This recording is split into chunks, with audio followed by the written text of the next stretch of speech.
Is it possible that a man or a woman can be sufficient enough to think about the third and the fourth generation from where they are?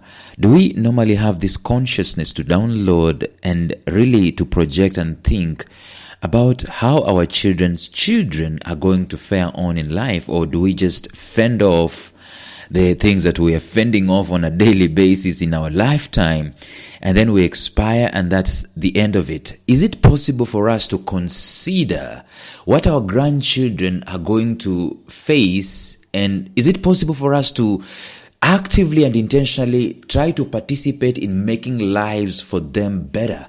Is it any worth for us? Does it add any value to us when we start thinking that big instead of just thinking about ourselves, our wives, and our children? That's some of the things that I'm mulling over in my mind over the past several days. And let's see what we can come up with. What is the importance of thinking cross-generationally? Stay tuned.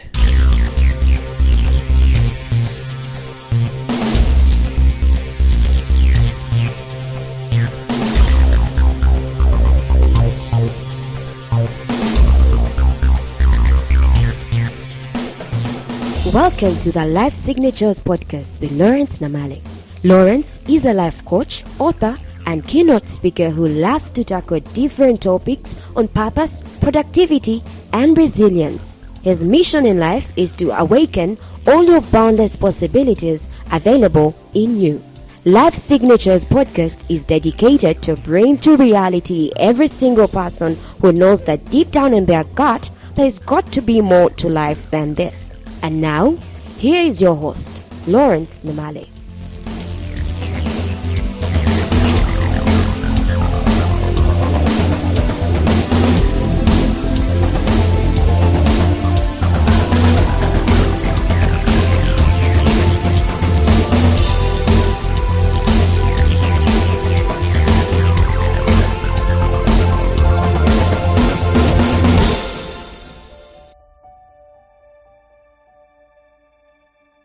One thing is for sure, ladies and gentlemen, that we have boundless possibilities in this life.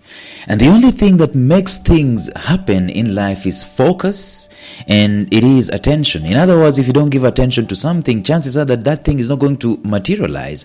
It's not going to happen. And the same thing with our lives, especially when you're looking about generations. Generational thinking is something absolutely critical, and it's something that we can be able to do. I'm told that this man, this despot, Hitler, was thinking of a 1,000-year reign. He was actually planning for a 1,000-year reign. And we can look at our lives and think in that manner. I've been brought up in this school of thought that I only have to fend for myself. I only have to look for how I'm going to put food on my table, clothes on my back, and maybe build my house. And maybe the highest form of my achievement, the way I've been brought up, is to build my own house and have my own children and be respectable in society. Well, that's okay. But is it possible that we can stretch that goal? Is it possible that we can think higher and wider? Is it possible that we can think deeper and farther throughout the generations? At least maybe the next two generations from me. Is it possible for me to think about my children and their well-being and inculcating in them this attitude, the same attitude, to think about their children and their children after them, up to the third generation? If this kind of mentality is not going to be inculcated into us, if we're not going to focus on it, then it's not going to be a reality. In fact, by the way, there's some people who are thinking that my speaking this way, thinking of planning for the third generation and the fourth generation, is a tall order. I mean, life is so hard right now. I'm thinking about where my next meal is going to come from. I'm thinking about where I'm going to get money to pay for my rent and my school fees. You are talking about the fourth generation. Don't they have to think about themselves when they are born? Don't they have their own gifts, their own talents, so that they can just focus on themselves the way I'm focusing on myself? It's a very interesting thing. The other day, by the way, I saw some news channels lamenting the fact that the Queen, I'm talking about Queen Elizabeth, 93-year-old Queen Elizabeth, was driving herself. And the news was that she didn't have the seatbelts on. But I'm thinking that's not news. I'm thinking in my own, the way I've been brought up, I'm thinking she's 93, ladies and gentlemen, she's 93, she's driving. That's something. Okay, but you might be saying that's royalty and so on and so forth. In other words, that she's fully taking care of herself. I know. We have the responsibility of taking care of our parents. We have the responsibility of making sure that we give back.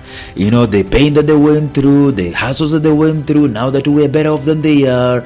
Our parents did not drive, now we are driving. Our parents did not live in stone houses, now we are living in stone houses. We need to think back about our parents and so on. That's fine, but that's how we've been living all along. Thinking back is okay and giving back is good. How about giving forward? Someone said that we don't borrow this, we don't inherit this world from our fathers. We borrow it from our children.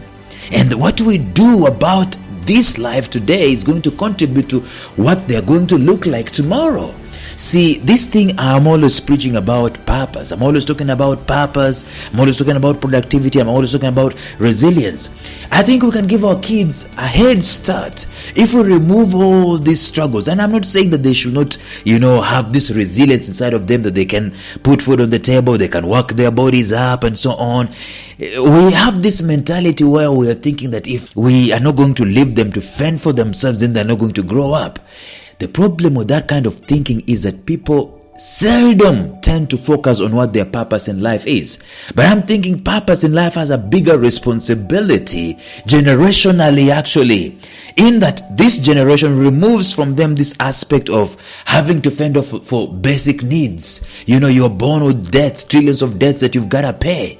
And so the moment you're waking up from your childhood, you are looking to fend off, to pay off those debts, and then you expire, and then your kids come and they pay off the debts and so on, and the cycle continues, and people never come to that level where they're living to fulfill their God-given purpose. God-given potential is never exploited. Life is always spent on meeting deadlines, paying bills, making it in life, surviving. What if this thing of making it in life was something that we can do for the next generation, and so that they can be able to focus on their purpose on earth, already empowered, already provided for, already having resources available? And I think if we think linearly like that, see, the thing is that if I am given the responsibility to live my purpose, and the things have already been sorted, the housing is sorted, and the clothing is sorted, the schooling is sorted, it doesn't mean that my thinking is going to shrink. I think it means that my thinking might even expand, and my responsibilities might even grow tougher, higher, bigger. But now I have the cushion of having my basic needs being fended off, having my clothes, my food, my shelter being catered for, and now my mind is freed and it is released to think of nothing but purpose, think of nothing but the next generation also. That's why it's important for us to have the 100-year plan, to think generationally. And I think God in His majesty, He will ask us to think about the third and the fourth generations. It really doesn't sound like a serious mountain to climb, fending for ourselves and our kids and their kids after them. People who think that kids who have everything provided for them are spoiled are wrong for one reason. See, a child who has everything catered for them, they are not necessarily spoiled. And I'm just talking about everything in terms of being spoiled, that you want this, you get it, you want this. I'm talking about basic needs. I'm talking about the housing is sorted, the clothing is sorted, the education is sorted, and you have your mind freed to think about fundamental stuff in life. You're not necessarily thinking about, the most enlightened thing in you is not to get the next filler, the next cloth, the next fashion wear that has come out. That should not be the way we are living. See, when we were growing up, that used to be our motivation. You see filler shoes, you see Nike t-shirts, and man, you go berserk, and the highest form of your existence, the biggest reward you think you're going to get in life is when you put on those things and you're walking around and you're the Diane of your generation, and people are looking at you like you've arrived. I'm thinking that should be, you see, the bar can be raised. The standard can be raised. When you have things provided for yourself, the standard is raised and you're discipled in such a way that you're thinking fundamentally. See, you can go to a slum and you are 13, you are 16 and so on. You go to a slum and you see the dire need there, and your mind now is focused on how can we make this thing, how can we create us housing schemes, how can we empower these people. You are thinking solutions. You become a solution provider on the face of the earth, not just a person who is trying to fend for himself. See, I don't want my kids to have this. The most enlightened thing that they want to do is to drive a car. The most enlightened thing that they want to do is to, go to Harvard.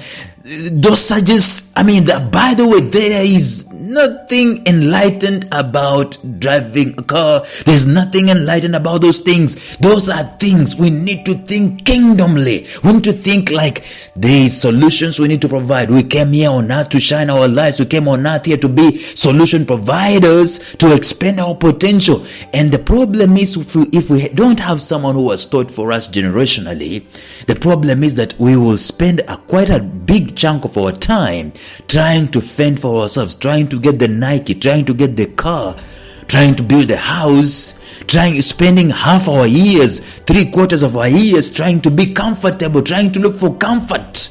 What if that comfort is already available and responsibly available for us, so that we have this responsibility that is thrusted upon us to be a solution provider on the face of the earth? God is entrusting us to be solution providers, and I think the place that he starts is with the family. And we've been talking about thinking. I know we've been thinking about our physical bodies, we've been thinking about our finances, we've been thinking about our jobs, we've been thinking about our businesses, we've been thinking about all those things. But the question is, have we really been strategically thinking about our families? I'm talking 3rd generation, 4th generation, 2nd generation. Have we been thinking seriously? I said yesterday that Miles Monroe told us that the reason as to why people don't think big is because they think that they must provide for their thoughts. They must provide for those goals and those big dreams. Nothing could be farther from the truth. The thing that we need to do is to have that in focus. Start thinking about how I can provide for my grandchild, my grandchildren. How can I fend for them? How can I provide for them? How can I give them a head start? So that the most enlightened thing for them in life is not necessarily to wear nice clothes and drive around in cars and eat sausage for breakfast. They are thinking solutions. They are thinking housing. They are thinking education. They are thinking about purpose.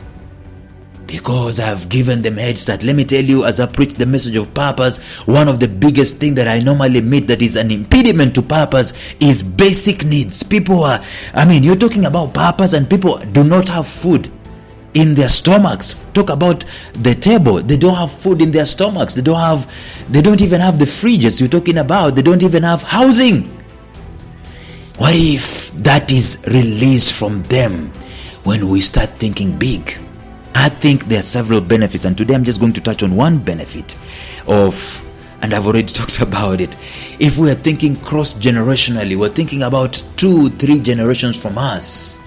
What benefit is there for my grandchildren when they are not broke, when they are not born broke, when they are born and all the way up to university, there is provision for their schooling, when they have housing, when they have some kind of stock, some kind of money.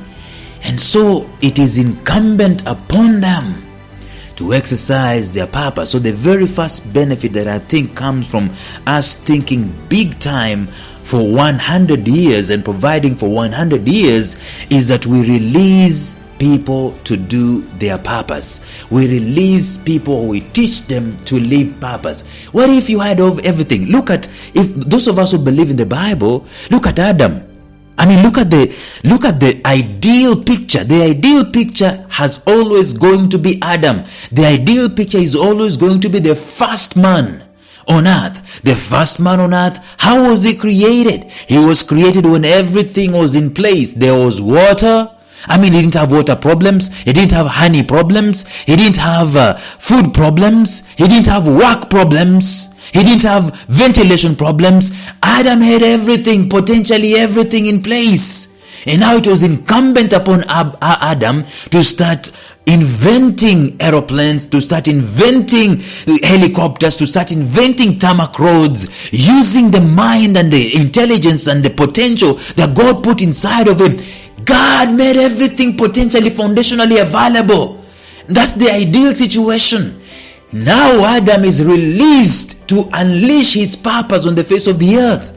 So when I think generationally for my children, the easiest way to understand purpose, especially purpose of a human being, is to help someone think more of others than of themselves.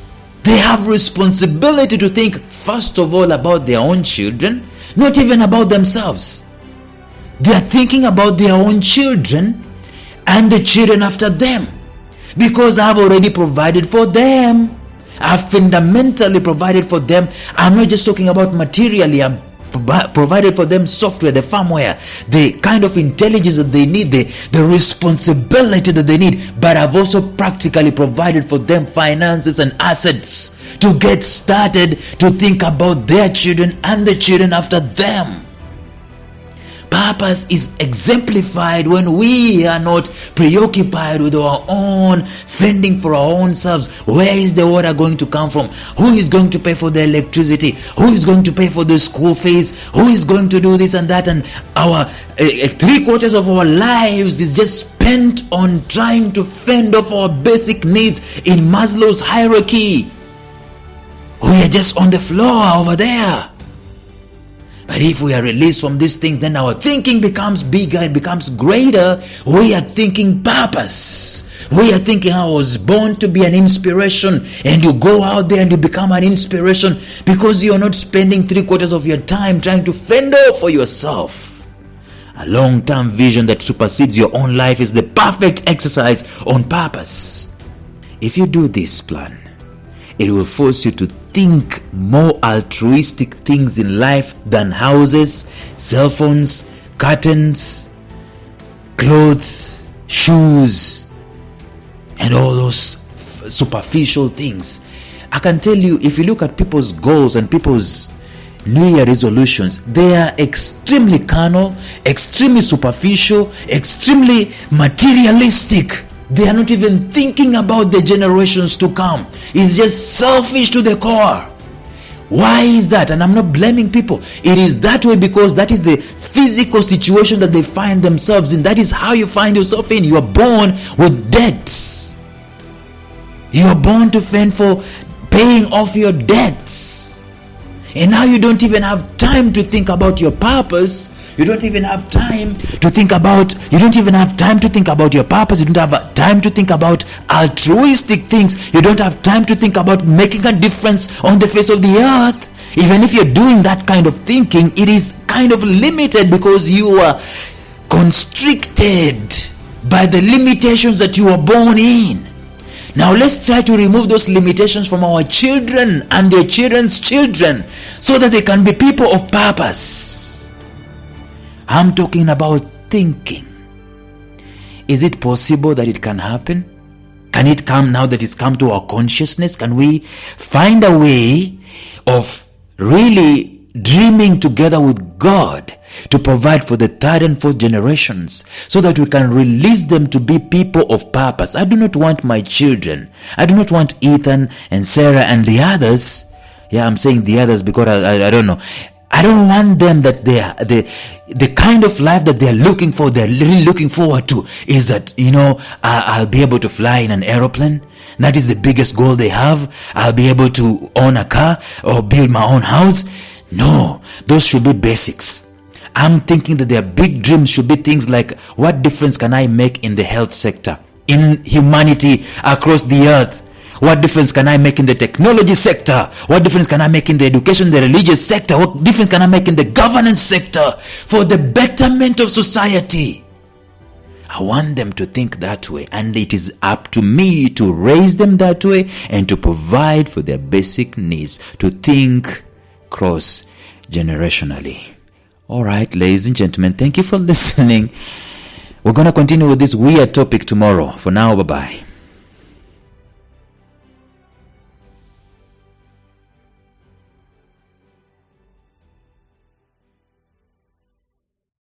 A special shout out to my mentor, Jeffrey Howard of Visionary Business University, found at mastermindmentor.com, who has graciously provided me with the soundtrack and the introductory track to this podcast. Thank you, Jeff. Thank you for listening to Life Signatures Radio. If you enjoyed today's show, subscribe to Life Signatures Radio on iTunes, Stitcher, or visit our website at lifesignatures.libsyn.com. Life Signatures Radio, fresh, clean, and inspiring.